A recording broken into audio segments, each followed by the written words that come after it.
passar roupa, provavelmente ele teria um efeito menos refrescativo.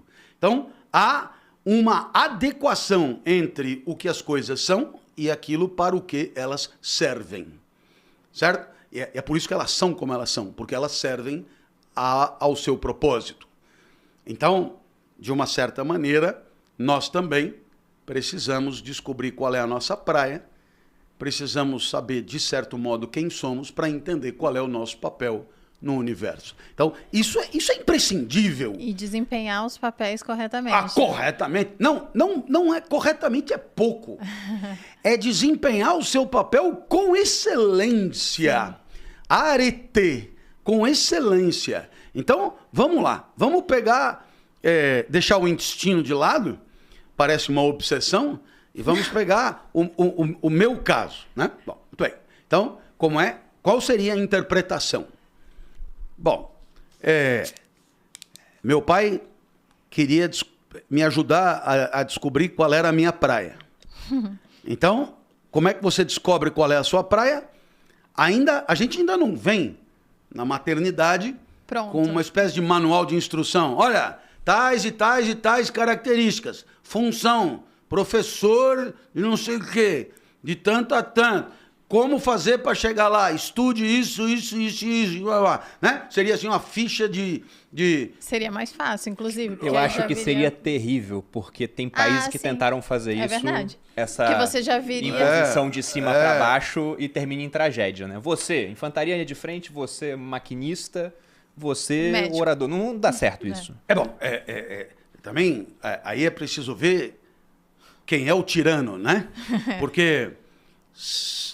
uma coisa é uma submissão ao todo do cosmos.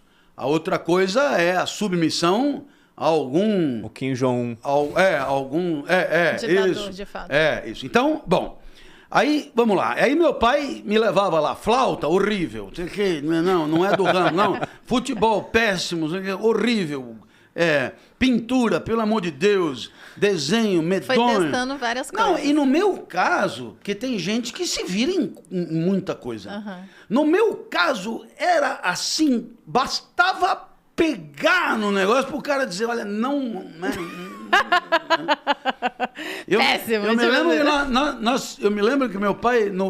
me levou para andar a cavalo. Quando você leva para andar a cavalo, você já está no fim da lista, né? Assim, ninguém começa pela equitação, né?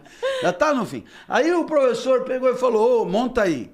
No que eu tentei montar, o professor olhou para o meu... Antes de eu subir completamente no cavalo, ele falou, viu, eu estou aqui há 30 anos, eu nunca vi isso, né? Assim, antes de subir? Durante o processo, né? Essa inabilidade, ele vai levar meia hora para descobrir que a cabeça do cavalo está atrás dele e tal, é medonho. Então era não, mas era não com gosto. Alguém poderia dizer, nossa... Eu estou dizendo, dentro do jeito grego de pensar. Sim. Alguém poderia dizer, nossa, isso é uma catástrofe. Não é uma catástrofe.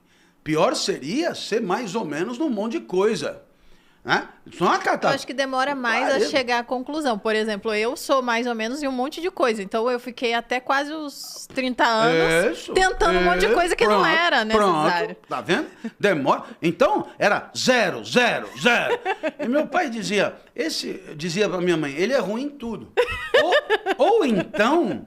Ele é muito bom para uma atividade que o homem ainda não desempenha.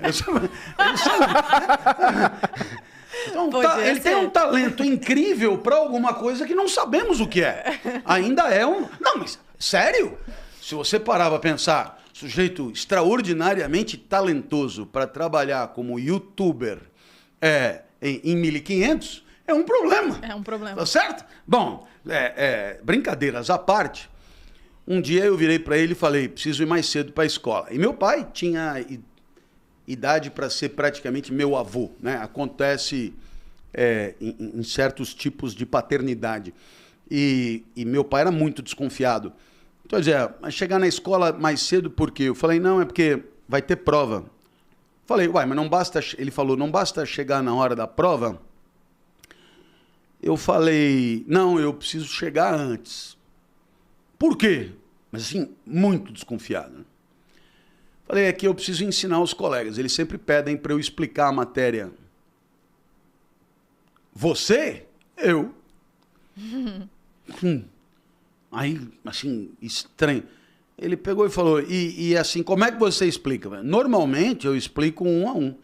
Mas essa matéria ninguém entendeu nada. Então eles me pediram para dar uma aula para a classe toda. Antes da prova. Inclusive o professor também disse, se vocês não entenderam, não tem importância, depois pergunta para o Clóvis explica e vocês entendem. Aí meu pai pegou, achou aquilo muito estranho e falou, sabe o que é? Eu vou com você. Nossa, foi super constrangedor. Sabe aquela coisa do pai junto e tal, né? Aí eu entrei na sala, estavam os colegas já sentados e tal, e meu pai pela janelinha, sabe aquele pedaço de vidro que tem nas salas antigas, para você ver o que está acontecendo lá dentro, pela janelinha o meu pai olhando, todo mundo, quem será aquele cara e tal, e eu comecei a dar aula, e depois meu pai viu que era verdade. Qual era a sua idade na época? Eu devia ter 12. Nossa, era jovem. Tá vendo? Não demorou tanto para seu pai descobrir, então. Bom, quando terminou a prova e ele veio me buscar, entrou no carro e ele pegou e falou, olha, eu acho que nós estamos com uma luz aí. Você é um explicador. Aí ele virou para mim e falou, e se eu fosse você, me agarrava nisso, porque você não tem plano B. Ou é isso ou não é nada, né? Bom, eu não preciso te dizer que foram tão impactantes essas palavras que eu nunca mais desempenhei outro trabalho que não o de explicar. Que massa. Né? Nunca mais. Agora, não basta descobrir qual é a tua praia. E isso, eles são insistentes nisso. Você pode descobrir qual é a tua praia e fazer nas coxas. E havia, portanto, o conceito de arete, o conceito de excelência, e o mais legal do conceito de excelência, no meu ponto de vista, é que ele é um hábito. Né? Então, quer dizer, não é o cara fazer chover na final do campeonato. Tipo Ganso, assim, né? Paulo Henrique Ganso, um craque de bola, né? Mas não é sempre que ele arrebenta. Mas quando ele arrebenta muito. Ele joga muito porque ele tem classe mesmo. Ele é bom de bola, mas é um pouco irregular. A excelência não é isso. E o fato de ser um hábito não quer dizer só que você faça de segunda a sexta. É mais do que isso. Você não precisa nem pensar para fazer. Se tornar automático, né? Então, quer dizer, você nem se dá conta, mas você já está fazendo o melhor que consegue. É mais ou menos o que está acontecendo aqui. Professor, eu nem estou entendendo nada do que o senhor está falando. Não importa, é o melhor que eu consigo fazer. Porque essa é a ideia da excelência. Tirar o melhor de si, sem precisar nem pensar sobre isso. Agora, observe. Não é um padrão idêntico para todos. É tirar o melhor de si, nos limites da própria natureza. Sim. Então, veja que curioso. Você pode ser excelente e não ser bom. E isso é muito louco. Por quê? Lembra que tinha regular, bom, ótimo e excelente. Na verdade, esses conceitos, eles não são conceitos possíveis. Porque eles não se referem à mesma coisa. Uma coisa boa, ela transcende o particular. O excelente não transcende o particular. É o seu excelente. O excelente é o meu excelente. Então eu posso ser excelente e não ser bom. O seu excelente em hipismo ainda era muito ruim. Em geral. Não, era tragédico. O meu excelente em hipismo, ele era ridículo, mais para, né? Agora, eu dou um outro exemplo. Ô, Clóvis, deixa eu só retomar aqui. Desculpa que eu tô falando, porque eu não sei fazer outra coisa. É porque meu papel aqui nesse podcast é sempre assim, simplificar. Então, eu acho que eu gosto sempre de trazer o conceito o mais simples possível, às vezes quase errado, mas o tão simplificado a ponto das pessoas que não entendem nada sobre o assunto... você faz muito bem. ...entenderem. Então, acho que quando a gente começa a falar sobre estoicismo, e é um termo que eu conheci pelo Bruno, né? Porque ele lê muito sobre isso, E às vezes a gente acaba falando nas redes sociais e quem nunca ouviu não tem a menor ideia do que seja. Eu acho que você explicou de forma muito brilhante, mas se eu tivesse que simplificar, seria ser mais passível, né? Mais constante, a partir de todas as adversidades que acontecem na vida, você, sei lá, ter um comportamento mais reto, eu diria, mais, de alguma forma... Sem muitas... Sem grandes oscilações, tanto para cima quanto para baixo. Exato. Você diz. Perfeito. Sem paixões. Perfeito. Exato. Sem Perfeito. paixões. Eu te diria o seguinte, se me permitir. Você usou a palavra passivo. Não, eu acho que às vezes... Não, passivo então é ruim. Eu ruim. ia ser errado. É ruim. Tinha uma pergunta que eu ia fazer mais na frente sobre isso, né? Como diferenciar se o cara é estoico ou é só um bosta que aceita tudo que acontece com ele e não reage, entendeu? Sim, não é isso. Mas não, porque para buscar excelência, assim, não dá... A cabeça tem que funcionar, né? Você tem que agir de alguma forma. Você é ativo nisso. E depois... O estoicismo é a consequência de uma sabedoria e não de uma passividade. Exato. Não é que você é um largado. Você é daquele jeito porque, mesmo podendo não ser, decidiu ser daquele jeito. Sim. Inclusive, eu iniciei aqui falando que eu era estoica, né? Mas com um pouquinho de ira. Porque eu sou uma pessoa... Na verdade, eu acho que eu era bem irracível. Lá atrás era. Lá atrás. Então, eu era uma jovem que é explosiva. Foi uma presa, jovem... aprendeu bastante na prisão. Mentira, voltou mais madura.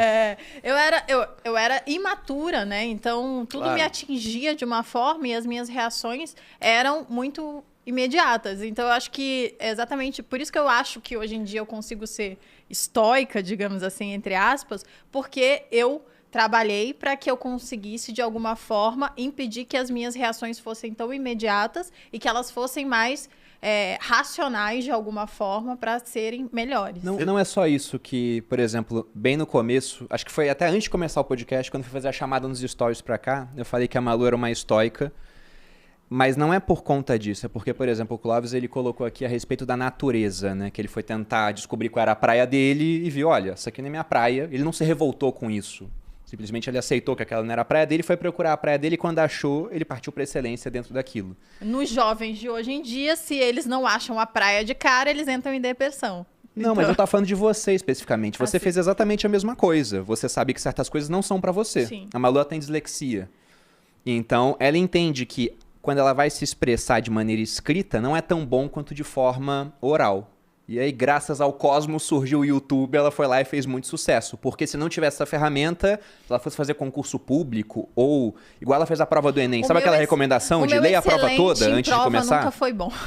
O excelente dela estava abaixo do padrão aceitável para passar em uma faculdade muito concorrida. Ela fez ciência política, porque era o que ela permitia na época, com a nota do Enem. O Enem tem aquela recomendação, leia a prova toda antes de começar. Ela nunca leu a prova toda, nas vezes que ela tentou, porque não conseguia. E não sabia que tinha dislexia, porque hoje em dia tem 1 hora a mais para que tem dislexia, tudo.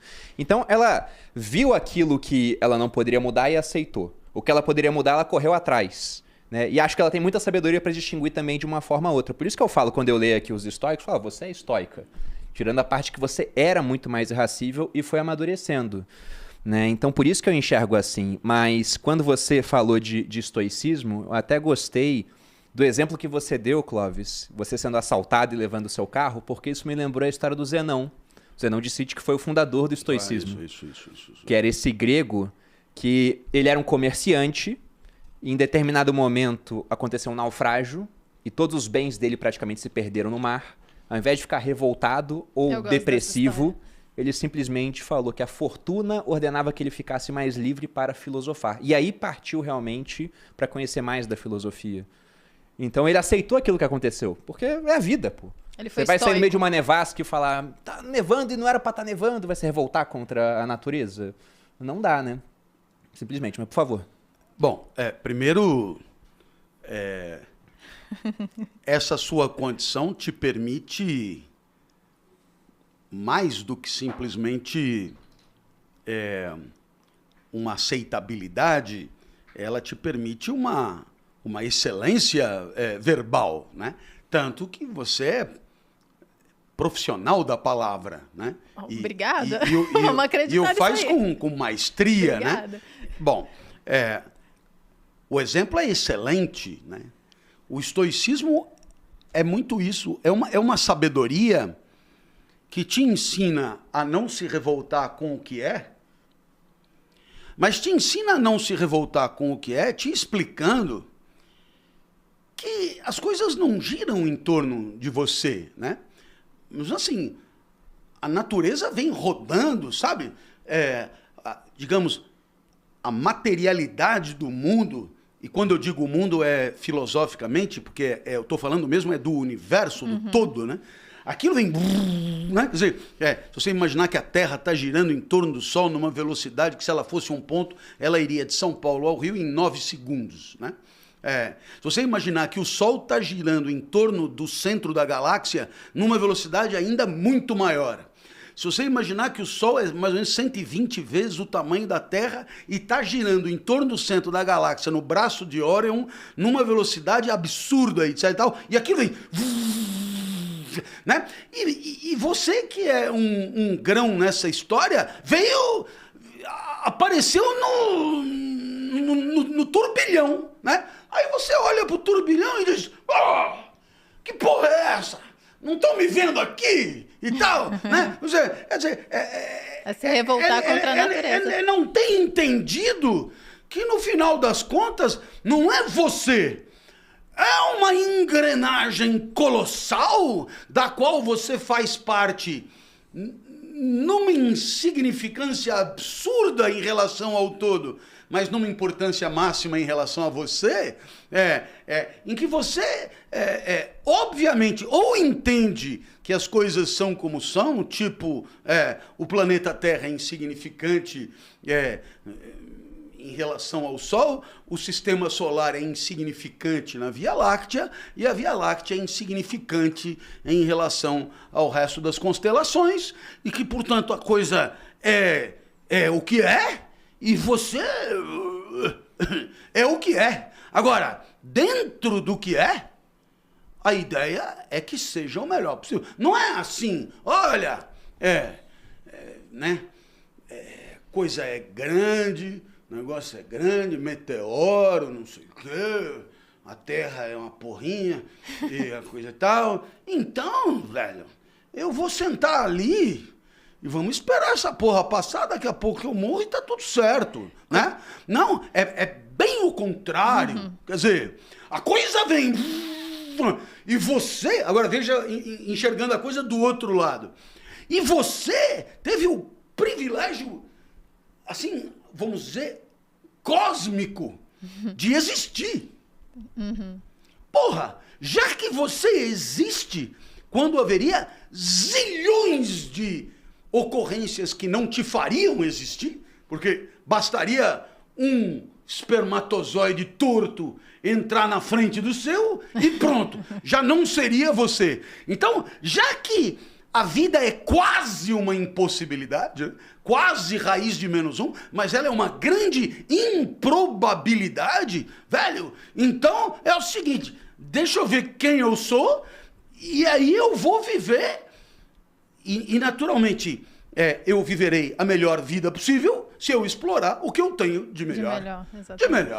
De melhor. Ah, mas eu não queria ser explicador, né? Eu queria ser jogador de golfe. Pois é, velho. Então, mas você, no meu caso, que tenho 9% da visão de uma pessoa normal.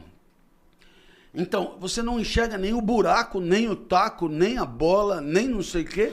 Então, evidentemente, não vai rolar ser jogador de golfe. Então, é isso aí. Agora, essa aceitação de um lado... E a parte que depende de nós, de outro lado, é que fazem a equação da sabedoria.